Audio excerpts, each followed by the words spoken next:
Hello everybody, this is Itay Verchik, and in this guide I'm going to show you how you can know your site speed with Savvy on desktop and on mobile separately for your website.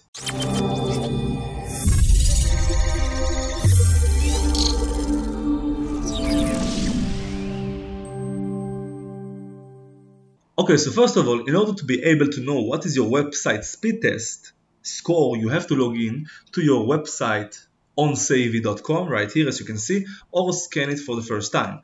After you've logged into your account, you can then see what is your score. If you can edit it, of course, as a project, you will see the trend as you will get a crawl for each day and a new score for each day. It will show you a graph. So now I'm going to log into my account and show you how to do it.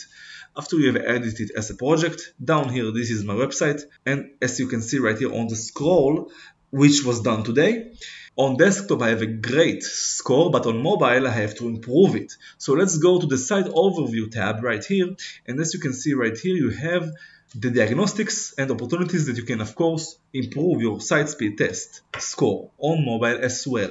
And also you have different diagnostics and things to improve on your website.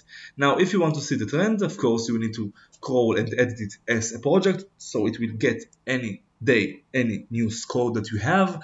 And I can see the trend goes up on desktop but going down on mobile. Maybe some changes on the algorithm in Google, on the API, as you can see right here. And this is how you can tell what is your site speed score and also how to improve it with diagnostics and opportunities, and know what is the trend that we have on desktop and mobile as well. As you saw, it's very easy to know for your website what is your speed test using Savvy. If you have any more questions, you can write down on the comments below when I will comment, and on the first comment I put the link to my full guide on my website. And if you like this video, you can like, subscribe, comment and share, and good luck.